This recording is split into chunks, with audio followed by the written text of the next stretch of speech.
புரிஞ்சுங்க. நம்ம திருமூல நாயனுடைய வாழ்க்கையில சுந்தராக பிறந்தவர் சுந்தரநாதர் ஆனார். எங்க கைலாயத்தில் கல்வி கற்றமையார். அதன் பிறகுதான் அவர் அங்கிருந்து இங்க வர்றார். இதுல அவரே சொல்ற, நிறைய குறிச்சிட்டு வந்திருக்கிறேன், இருந்தாலும்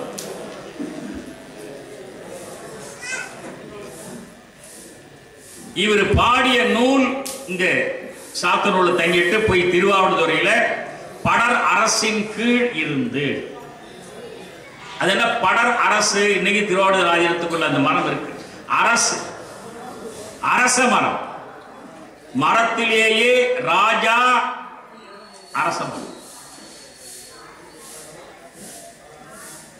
வாங்க வாங்க. அங்க கீழே உட்கார்ந்து தவம் பண்ண தீவினை சேரா,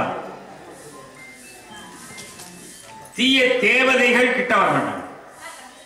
நம்ம வாழுகிற இடம் எப்பொழுதுமே என்ன பண்ணணும்னா, நம்ம வாழுகிற இடம் எப்போ என்ன பண்ணணும் கேட்டா, முதல்ல அந்த இடத்தை, அந்த மண்ணை சுத்தப்படும். நம்ம ஒரு பிளாட் வாங்கி வீடு கட்டுறோம் வச்சுங்களேன், அந்த பிளாட் வாங்குறது முக்கியம் இல்லை, அந்த பிளாட்டை வாங்கி முதல்ல ஏர்களை வச்சு உழணும்.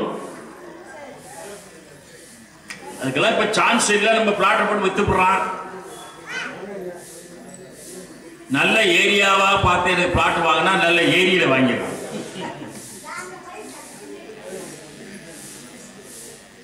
ஏரியை தூத்து பிளாட் கட்டினா அந்த குடும்பம் வாழுமா?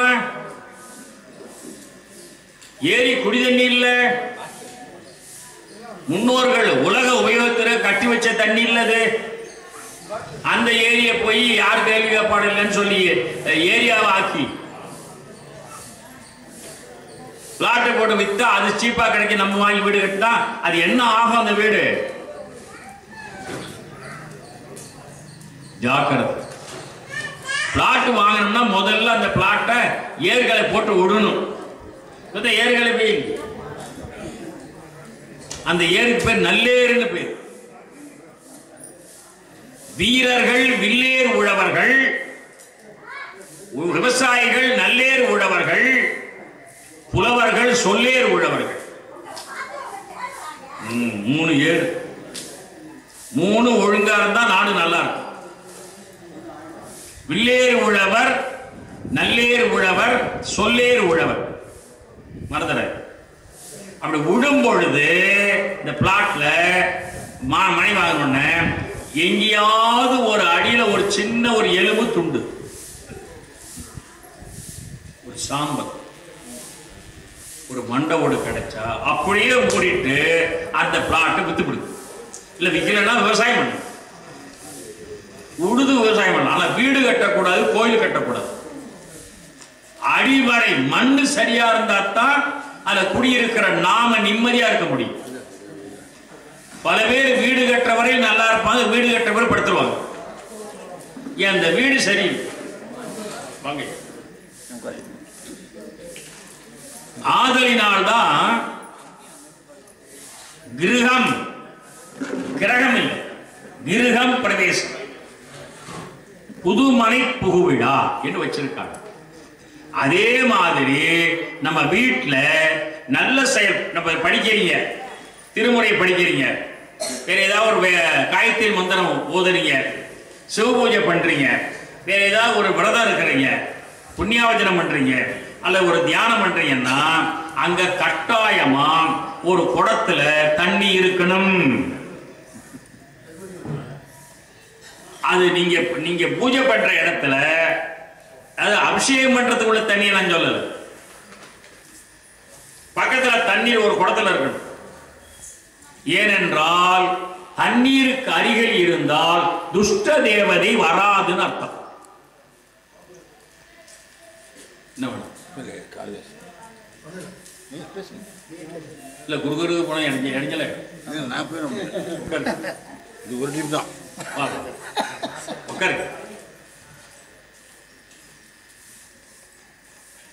ஆதலினாலே தயவு செய்து நல்லா ஒன்ன புரிஞ்சுங்க. வீட்டுக்கு வெளியில நம்ம வீட்டு பெண்கள்லாம் சொம்புல தண்ணி வச்சு அதுல பூ போடுவாங்க. அதை பார்த்துட்டு உள்ள வந்தா எந்த கெட்டம் வந்தாலும் புத்தி மாறிடும், நல்லவனாயிடும். அதெல்லாம் வரமாட்டான், வர முடியாது. நம்ம வீட்டு பூஜை அறையில தயவு செய்து தண்ணி வச்சு, அதே மாதிரி படிக்கிறீங்க, கையெழுத்து போடுறீங்க, செக்கு எழுதுறீங்க, அங்க பக்கத்துல தண்ணி இருக்கு. ஏன்னா தண்ணீருக்கு பக்கத்தில் துஷ்ட தேவதை அண்டாது. இப்ப நான் உங்களுக்கு இன்னொரு விஷயம் சொல்ல போறேன், உங்களுக்கு தெரிஞ்ச விஷயம். திருவிழா நாட்கள்ல கொடியேற்றுறாங்க, என்ன காரணம் தெரியுமா? ஒரு ஊர்ல திருவிழா ஆரம்பிக்கிறான்னு என்ன பண்றாங்க? துவஜாரோகணம். துவஜம்னா கொடி, ஆரோகணம்னா ஏத்துறது. கொடியேற்றுதல் பண்றாங்கல்ல, என்ன காரணம்? மக்களுக்கு தெரிவிக்கிற ஃபங்க்ஷனா நம்ம செய்யறது?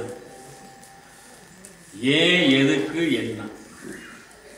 நம்ம வீட்டு பேர புள்ள வந்து பார்த்துட்டு, பாட்டி, தாத்தா, இந்த திருவிழாவில் ஏன் தாத்தா பாட்டி கொடி ஏற்றுறாங்க? அது ரொம்ப நாளா ஏத்திட்டு இருக்காங்க. உடனே பேரன் பேத்து ஒன்ன போய் கேட்டது பதில் தெரியணும். சிவாச்சாரிய பெருமக்கள் அந்த கொடியை ஏற்றுவது மட்டும் நிறைய ஏற்பாடுலாம் பண்ணி அந்த நந்தி கொடி, சிவபெருமான் கோயிலா இருக்கு, நந்தி கொடி ஏற்றி அப்படியே கட்டி அந்த கம்பத்தை சுத்திட்டே வந்து கயிறு வச்சு கட்டிடுவாங்க. இன்னொரு விஷயம் சொல்லிடுறேன், கொடி ஏத்திட்டா கொடி இறக்குற வரையிலும் ஊருக்குள்ள இருக்கிறவங்க வெளியூர் போக கூடாது. ஏன்? பஸ் கிடைக்காது. இதெல்லாம் என்ன சார் காரணம்? இன்னொரு படி இருக்கிறதானே. இப்போ மாரியம்மன் கோயில் கொடி ஏத்துறாங்க, இருந்தா வெளியூர் போக கூடாது, முத நாளே வெளியே போயிடுது. இந்த சம்பிரதாயங்கள்லாம் முன்னோர்கள் ஏன் வைத்திருக்கிறார்கள்? அவர்கள் அர்த்தம் இல்லாம எதை செய்யல. காரணம் சொல்றேன். அந்த கொடி ஏற்றும் பொழுது, அது காலையில் ஏற்றுவாங்க, ஏற்றும் பொழுது அந்த கொடியில அவங்க மந்திரங்கள் சொல்லி ஆங்காங்கே இருக்கிற தேவதைகள், நல்லது கெட்டது எதா இருந்தாலும் சரி, எல்லாமே எங்கள் கோயில்ல கொடியேற்ற சிவபெருமானுடைய அருளை பெறுவதற்காக நீங்க எல்லாரும் வந்து இந்த இடத்துல அடங்கிடுங்க என்ற மந்திரங்கள் சொல்லி கட கட கட கடன் அவங்க மேல ஏற்றும் போது ஆங்காங்கே இருக்கிற துஷ்ட தேவதைகள், நல்ல தேவதைகள், முனிவர்கள் எல்லாரும் வந்து எங்க வந்துடுறாங்க? கொடிக்குள்ள வந்து அடங்கிடுறாங்க. அதனால பறக்குது கொடி, ஆனா இழுத்து வச்சு கட்டிடுறாங்க. இப்போ நாம அந்த ஊர்ல இருக்கிற நாம அவ்வாறு அமைக்கப்பட்ட அந்த இடத்துக்கு பிறகு சுற்றி வலம் வந்து சாமி புறப்பாடு காலை இரவு என்ற நேரங்களில் புறப்பாடு ஆகிற பொழுது கூடவே போய் கூட வந்து நம்ம எல்லாம் ஆராதனை பண்ணி முடிச்ச உடனே கொடி இறக்குவாங்க. கொடி ஏத்துறதை விட முக்கியமான கட்டம் இது, கொடி இறக்கிறது. ஏன்? அதுக்குள்ள என்ன இருக்குது? எல்லாரும் அப்ப என்ன பண்ணுவாங்கன்னா சிவாச்சாரிய பெருமக்கள் அதுக்குரிய மந்திரங்கள்லாம் சொல்லி அந்த கொடியை இறக்கும். அப்ப அந்த கொடிக்குள்ள இதுவரை ஒடுங்கி இருந்தால் அத்தனை தேவதைகளும் வெளியில போகும். அத சாயந்தரம் செய்வான்.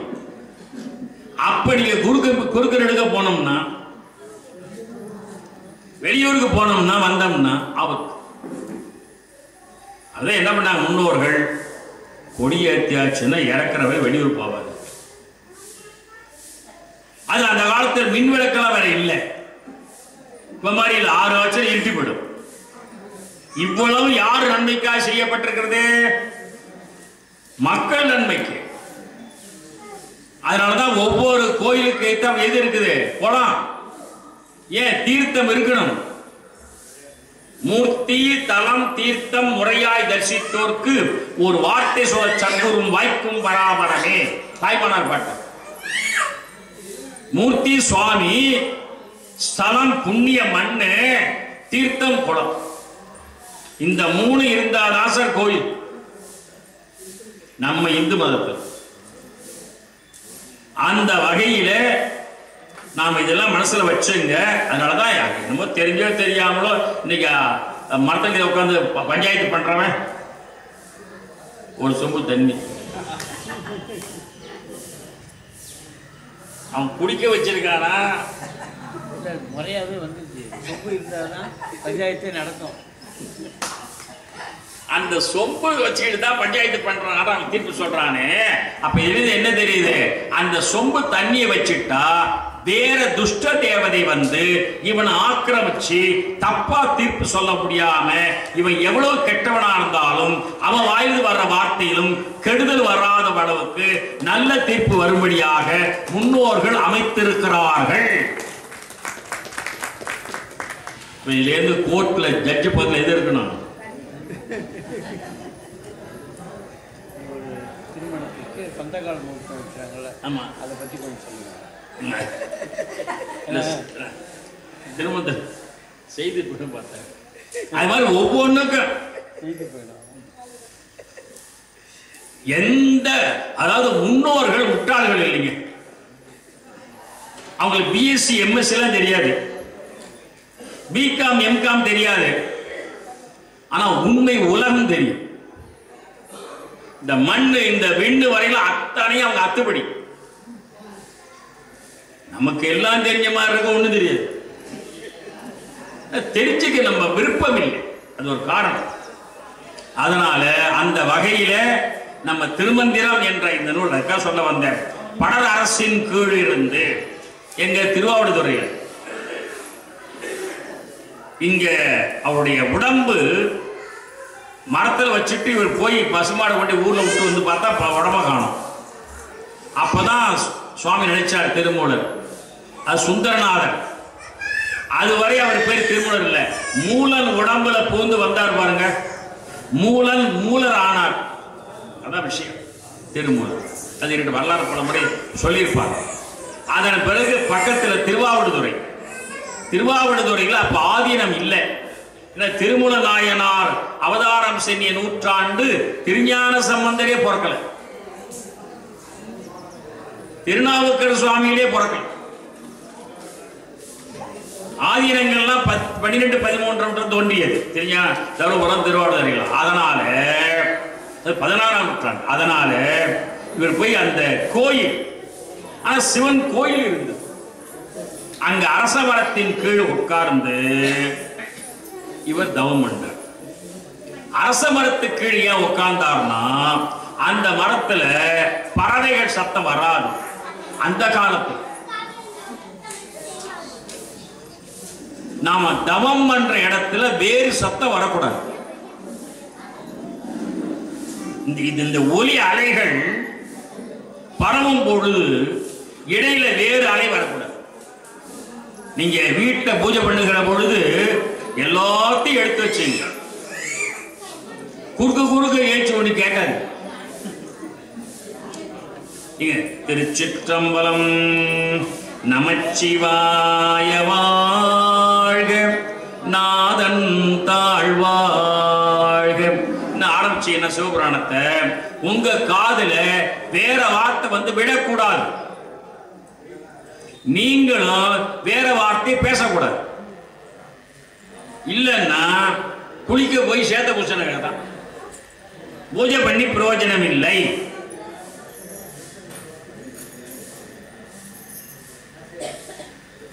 அதனால சான்றோர்கள் பெருமக்களே, சுந்தரர் இப்பொழுது சுந்தரநாதர் ஆயிட்டார். சுந்தரநாதரா இங்க திரும்ப கைலாயத்திலே போட்டு பொதிய மொழியில நம்ம அகத்தியரை பார்க்க போனவர் இங்க வந்து தடுத்து இறைவனால அந்த திருவருள் அது வந்து பெருமானுடைய அருள் நம்ம செஞ்ச பாக்கியம். அவ்வளவுதான். திருவாவூரில் போய் இருந்து ஆண்டுக்கு ஒரு பாடலாம் 3000 ஆண்டு வாழ்ந்தாலும் வரலாறு. அப்படி பாடிய நூல் தான் என்ன நூல்? திருமந்திரம் என்பது. இப்போ இந்த மந்திரம் என்ற சொல்லிருக்கு மந்திர என்ற சொல் நினைப்பவர்களை உயர்த்துவது. மந்திரத்திற்கு என்ன வலிமை? ஓத வேண்டாம், நினைத்தா ஓம் சிவாய நம நினை. ஆனா எக்காரணம் கொண்டு வேற எண்ணம் இல்லாமல் நினை. எண்ணங்களுக்கு அலைகள் உண்டு, வார்த்தை மட்டுமில்லை.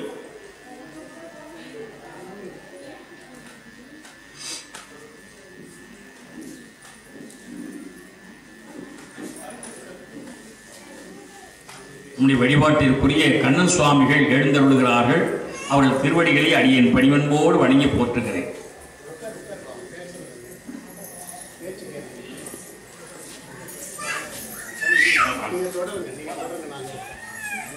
ஆதலினாலே மந்திர மந்திரம்.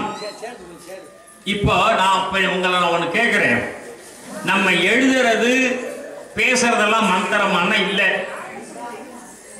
ஏன் இல்லைன்னு கேட்டா, இந்த எந்த மொழியை எந்த ஒலியை நான் ஒலிக்கிறேனோ, எந்த எழுத்தில் நான் எழுதுகிறேனோ, அப்படி எழுதுகிற நான், ஒலிக்கிற நான் நிறைமொழி மாந்தரா இருக்கணும். இப்ப நாமெல்லாம் யாருன்னா குறைமொழி மாந்தர். நிறைமொழி மாந்தர் என்பதற்கும் குறைமொழி மாந்தர் என்பதற்கும் என்ன வேறுபாடு என்றால், நிறைமொழி மாந்தர் என்றால் அப்படி கையசைச்சாருன்னா சௌக்கியம் கிடைக்கப்படும்.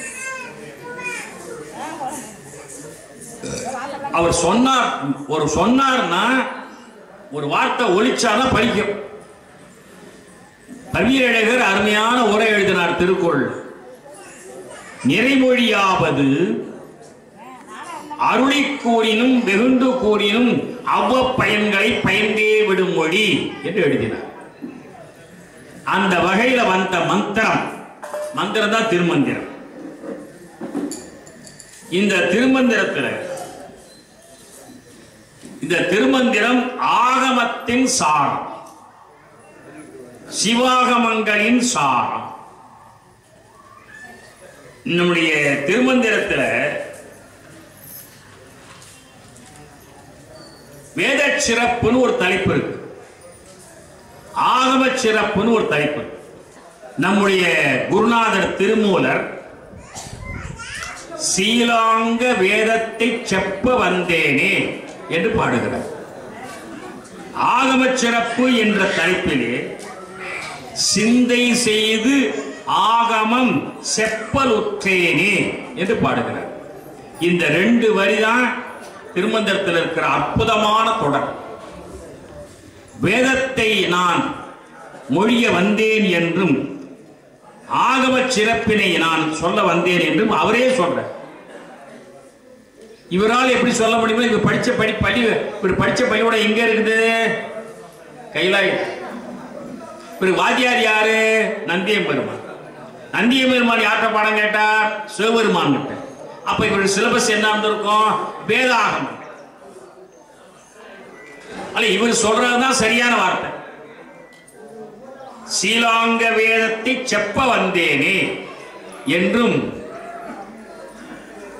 சிந்தை செய்து ஆகமம் செப்ப வந்தேனே என்றும் அவர் பாடியிருக்கின்றார். அதுதான் சொல்ல